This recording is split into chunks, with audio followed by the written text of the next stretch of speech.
Yo, what's up, peoples? It's your boy RC, Boxing 411, back at you again. And I just want to come and speak my piece on what's going on lately. An update, rather, on Gary Russell Jr. and Devin Haney.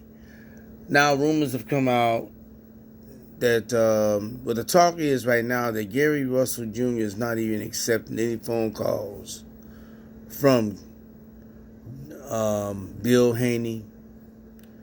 Bill Haney's been calling him, trying to get through to Gary to pick back up in negotiations as far as terms and what he want to be done or put in the contract. And Gary is all of a sudden just cut off all connection, all talks, and not answering the phone no more for Bill or Devin. The Devin Haney team has been trying to reach out to Gary Russell Jr. And it is apparent that Gary Russell is no longer willing to talk to get this fight on track. And there's rumors that he's been in negotiation now. He's starting to negotiate with Fortuna. Negotiate that fight. Now, the reason why I'm bothered by this is because Gary's been, acting like the big bad wolf and calling out people saying everybody wants to duck him, nobody wants to fight him, and blah, blah, Skippy. And, he got into a big squabble with Terrence Crawford, one of the belt holders at the weight of 147 division, the welterweight division. Terrence Crawford holds the WBO belt. And it's considered by some to be the pound-for-pound greatest fighter on the planet. Now, him and Terrence have some personal beef, that started back in the amateur days when they were, going through the Olympics and all that stuff. And, Gary told the story once that he cracked Terrence in the jaw and broke his jaw, so to speak. And they didn't want, they didn't want no smoke. And Terrence clapped back at him. And Terrence was in the process, Terrence Crawford, he was in the process also getting a fight, trying to get a fight with Kell Brook, negotiating, and offered Kell Brook a low ball offer of 1.5. And Gary came in and said, hey, man, I'll take that 1.5. Send me the contract. I'll take that. I'll come up to weight division and whoop your ass. Because he said it's personal. He want to get in Bud Crawford's ass. Crawford did not take him seriously or whatever, did not respond, or Crawford just didn't want no smoke with Gary. I don't know what the issue is, but if I was Crawford, I'd have went on ahead, sent him that contract, and beat his little ass. I don't care. You calling me out, you wanna get extra with me, I would have took that contract and took Mr. Russell monkey ass on up in the ring and whooped his ass. I don't know what happened with Bud. I don't know what's going on with him, why he didn't do it. But back to the topic at hand. So Devin came out, and since Terrence wasn't acknowledging Gary Russell's call out. Excuse me. Devin Haney said, "Yo, hey, cuz, I'll take that. Hey, man, look, I'll give you the 1.5, man. Come on, fight me. Since, you've been saying you want to get at me, look, I got that 1.5 for you, cuz." And Gary was like, he said it was more or less personal with Terrence Crawford at 1.5. And, he made the excuse of saying with Devin Haney is business. See, that sounds like to me, personally, like some bullshit. That's just my opinion on it. I mean, especially during this pandemic, everybody fighting in the bubble right now. 1.5 is a lot of money at this moment. All the big fights that could have happened never happened. And I know they wish they had did it now, because ain't no telling how long it's gonna take for people to be back, be able to get into the arenas to see these fights live. And one fight that comes to mind, since I'm on that, is I know, like Jerry Hurd. I'm going to get to that in a minute, though. But nevertheless, Gary Russell decides that he no longer wants to communicate or continue talks with Devin Haney's team about the fight. And to me, I just feel like he realized that he's finna walk into a whole world of shit trying to fight Devin Haney. He realized he was gonna get the brakes beat off his ass trying to fight Devin Haney.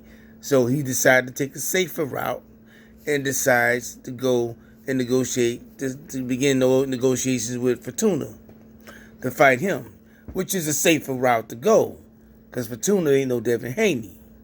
Devin Haney a bad motherfucker, and Fortuna is not no Devin Haney.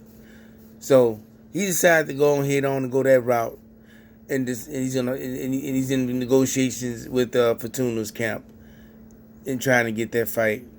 But this is going to be a very bad stain on Gary, because, see, you came out here like you all swole and puffed up, and, like the big bad wolf, like the man, you say you the man, you the boogeyman.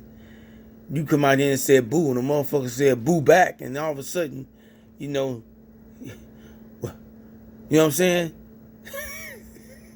Oh, man, you really want to fight? It's like, after thinking about it, maybe I ought not to do that, dog. Maybe I ought not to fight this dude, man. I guess his people must have got around and said, man, you sure you want to do this shit, man? You sure you want to fight that man? Talking all this cash shit.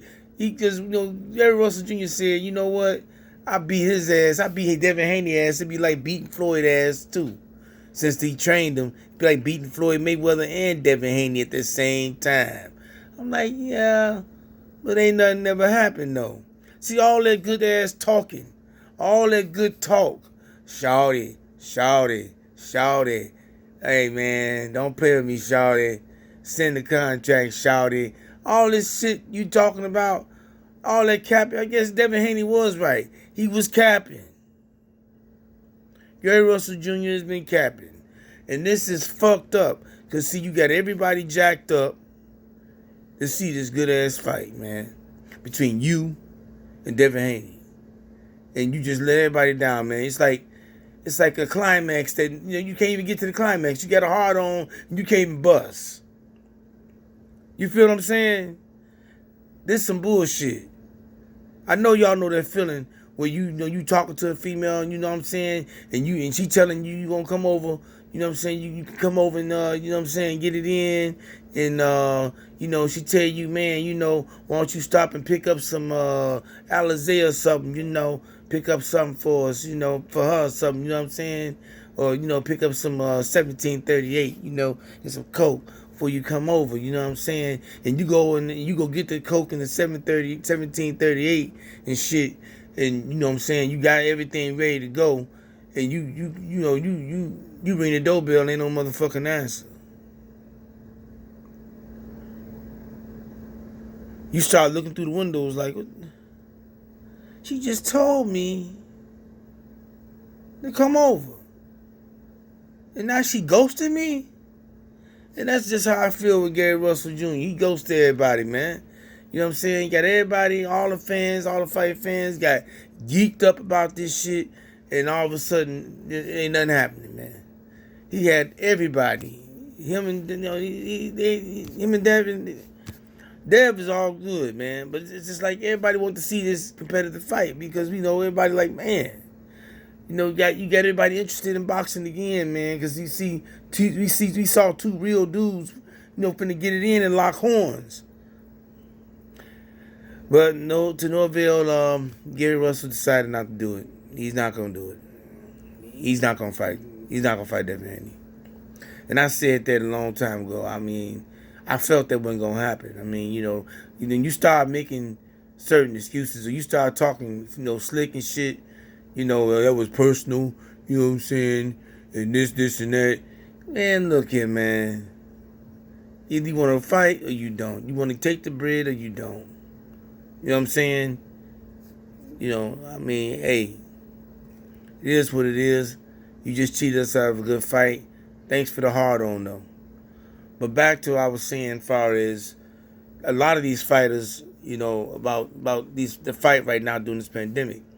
A lot of fighters like Jared Hurd, who sat back and held the belt instead of taking a unified fight with Jamil Charlo, because we got Jamil versus Rosario coming up on September 24th. You know what I'm saying? We got that fight coming up, which is going to be a very exciting fight. Also, his brother fighting in his own event against Sergey Derevyanchenko, which is going to be another definitely exciting fight. I mean, these are two power-packed fights here. But the fact that they put this shit on pay-per-view during this pandemic and seeing how the world economy in the world is, the workforce in the world is really messed up. A lot of people not working. I feel like I don't know what's gonna happen on this pay-per-view event. I'm hoping the best for these brothers, because I mean they want to fight the best, and they deserve. You know what I'm saying? They deserve to be on pay-per-view, but during this time, I just think that they should just been paid a guaranteed amount and called it a day because of the pandemic. But it seemed like the networks don't want to pay right now, so they're doing the pay-per-view and setting them up. You know what I'm saying? I feel like it's a big setup going on, and they charging $75 to see the fight during the pandemic. I think it should be pandemic costs, pandemic prices. You know what I'm saying? Maybe it should have dropped it to 50 or something. You know what I'm saying? To give more and more, people probably willing to sacrifice $50 versus $75 to $100, for an event, man. Right now, $100 will go a long way for those who are not employed. See what I'm saying? They got to make a decision between paying a motherfucking a bill or a phone bill or whatever the case may be versus want to see in this fight. And they want to do both. I just hope that it's a successful outing for these guys on the pay-per-view. But, I feel like guys like Jared Hurd could have if he'd have made the fight with Jamal Charlo before the pandemic and they had fought last year, they would have made a killing. They would have made a killing because everybody would have wanted to see Jamil versus Jared Hurd. Everybody wanted to see that fight.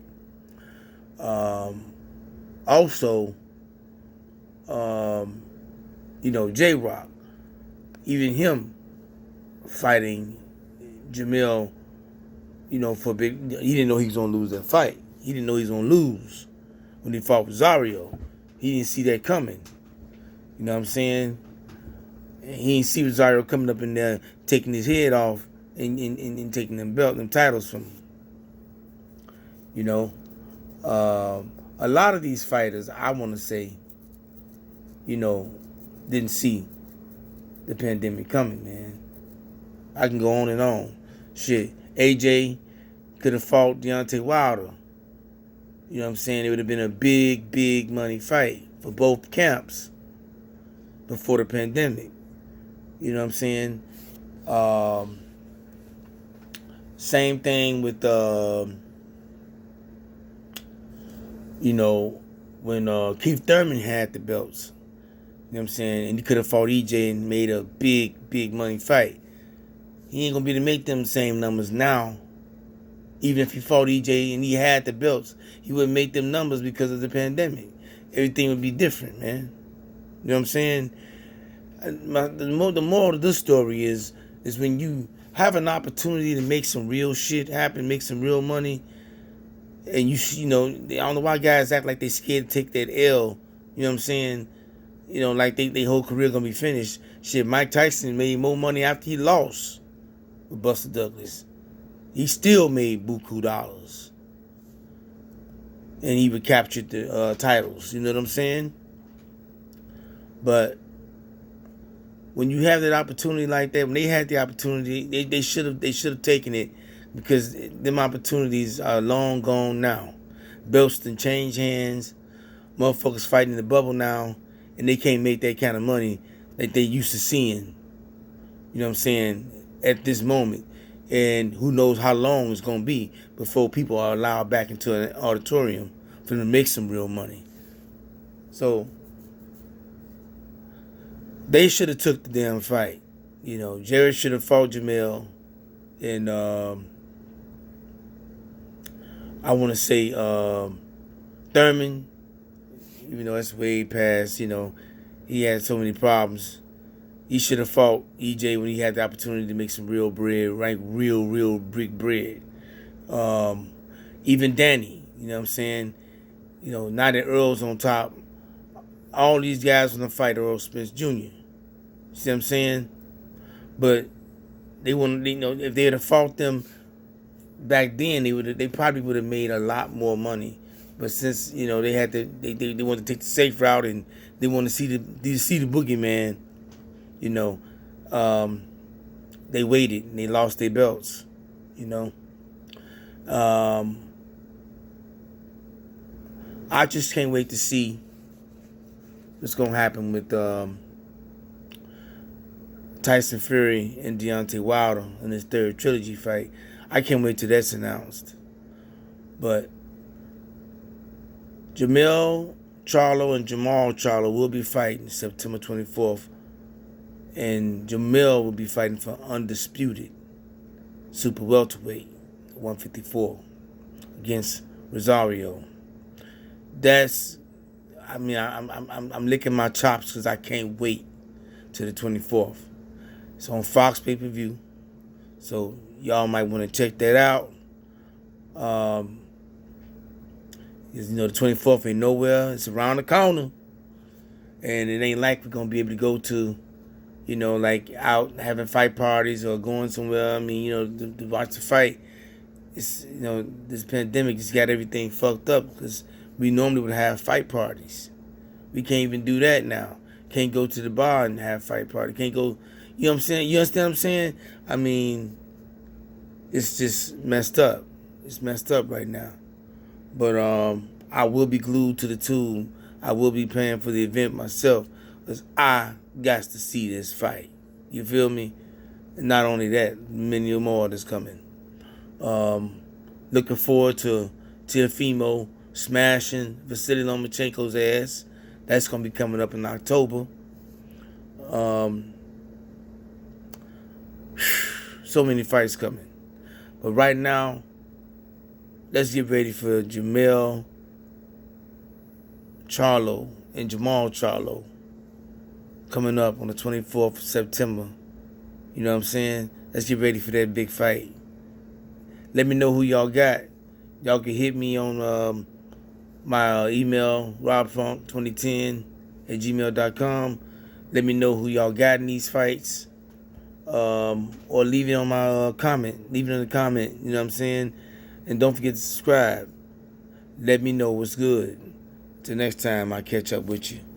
This is RC Boxing 411.